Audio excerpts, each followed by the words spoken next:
All right. Another morning, another problem fixed. I'm actually in a different spot than I was last night. So, I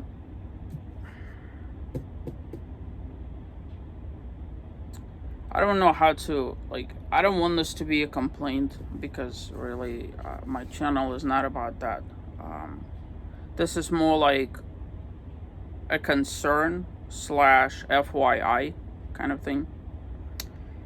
Oh, believe it or not, it is incredibly difficult while on the road, on an interstate, to find a tire repair shop that's willing to work on your tire. Okay. Who would have thought, right? If you went to Google Maps right now and typed in Amarillo, Texas, tire shop, there will be like a bazillion of them that pop up, right? Well, everything that's on I-40 services trucks. And the easier it is to get to this tire shop, the less willing they are to work on anything else other than the 18-wheeler tires. So I had the hardest of times this morning calling probably, I don't know, 15 different tire shops within, a radius of where I was, so that I wouldn't have to drive to Timbuktu, if you know what I'm saying. Well, it was crazy. It's like, they're like, oh, we only work on 18-wheelers. I'm like, but you still have the same tire mounting system, right? I mean, it takes you like 5 seconds to do. Bam, bam, thank you, ma'am, and done.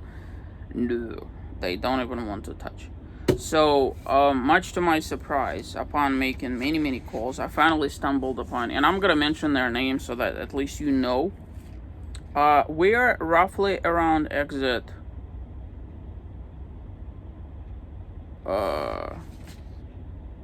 I'm probably gonna get this wrong, okay? So don't hold me to it. Either exit 175 or 165, either or. Basically, the place is called Bill Williams Tire Center, Amarillo, Texas. They're on the south side of Interstate 40. You have to, well, because I was coming back from the other direction, you have to go under the bridge and you have to take this road to get there. But thankfully, I got there. They did what they needed to do. The price is extremely reasonable, all things considered. So that's one kind of thing. I'm hoping from bottom of my heart that this is it. Just outside of the financial impact, the biggest impact is just the inconvenience factor. I have been blessed in the years past to never have had tire issues. It's one thing when you have a tire issue where you're within like drivable distance of your house, so that you could at least figure something out, right? But when you're doing those cross country hauls, it gets tough, because you don't know where everything is, you don't know where to go. You're stranded on the side of the road if it comes to it, or you're pulled into some service plaza only to find that there's no tire repair shop in 20-mile radius or something like that. That's the crazy part about it. My advice to anybody who is going through such long distance travels as I am, to invest ahead of time, so that you basically prepare yourself for inevitability of the obvious. Get tire monitoring system, get spares if that's what it takes, especially if you have a trailer. It would be a crime not to.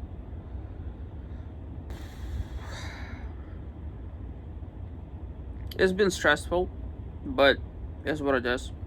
Last night, as I'm I'm about I slept about 5 miles away from where I am at the moment. Um, the deafening roar of all the engines idling and all the refrigerator units and all the it basically sort of lulled me to sleep, and I slept like a baby. I don't care about the noise. I was just exhausted because the night before, with all the shenanigans on the side of the interstate. um,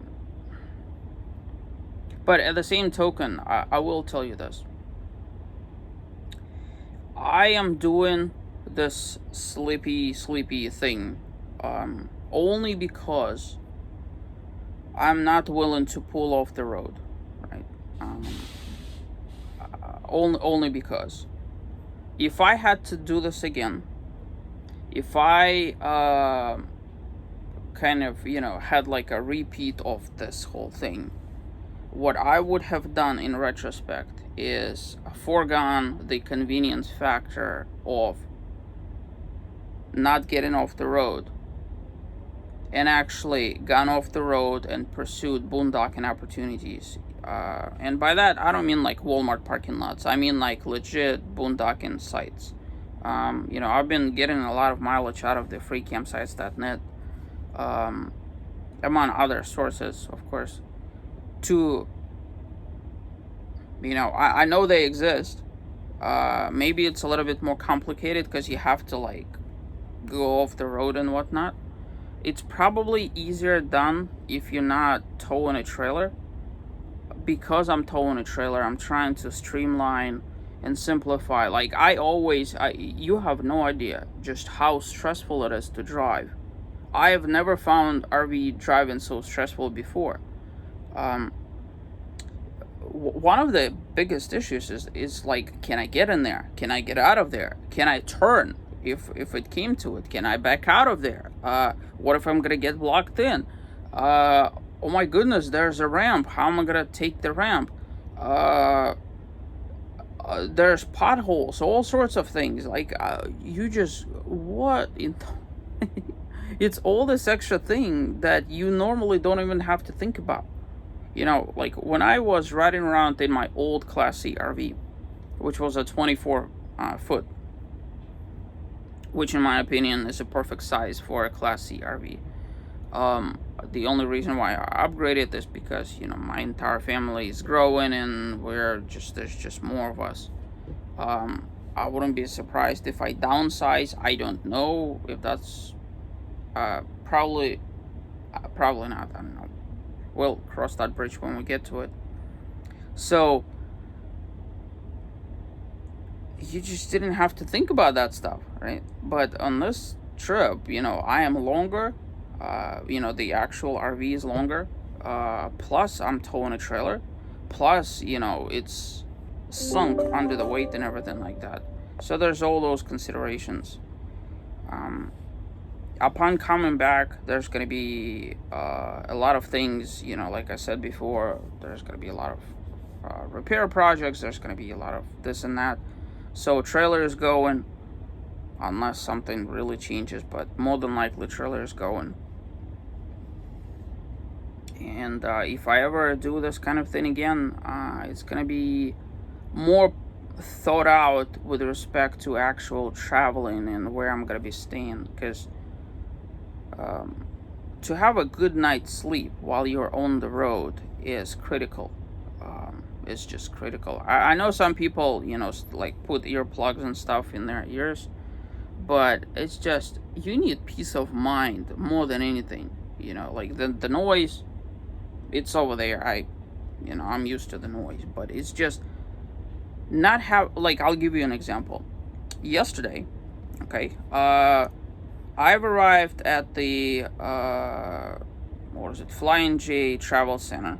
Let me just close out of this. I think it was like 7:40 or something like that. There was a guy with a semi. He had tons of parking available. Like, I kid you not, he could have picked this side or that side or 25,000 other sides. For whatever reason, he wanted to try and squeeze between myself and another trailer, right? And so he was going back and forth and back and forth and back and forth and back and forth, right? Then finally he picked the right line, started backed probably, I don't know, 20 feet that away. And all of a sudden he pulls out and leaves. I'm like, dude, what? Right? It's like, it's the danger factor of like, what if he's gonna hit your RV? Because that in itself will ruin everything, if you know what I'm saying. So I would prefer peace of mind for the next time, to not even have to think about that stuff. Now, of course, you have to get there, travel by such and such date, travel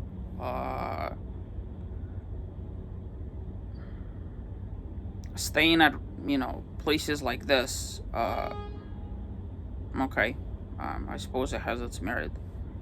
In light of everything that's been going on with the tire issues and stuff, I decided to amend my schedule upon, for my return trip. I had this crazy idea of reducing the 4-day haul, which I did from Florida to Utah, to basically drive less. So my goal was to drive 4 days at 250 miles and then 2 days at 500 miles or something along those lines. I decided to just keep doing 250 plus minus, only because it is so much less stressful with respect to driving. You're not tired, you arrive rejuvenated. It's just a lot more doable. I like 250 mile number, which means that I'm gonna be arriving to Florida not on Sunday but on Wednesday, which is fine. That's just how it goes. I would rather get there safely and peacefully, and, well, I was gonna say happy, but let's be honest with the issues that I've been having. Less irritated, let's call it that way. So tonight on the menu is to get myself to Oklahoma at the end of the day. So fingers crossed.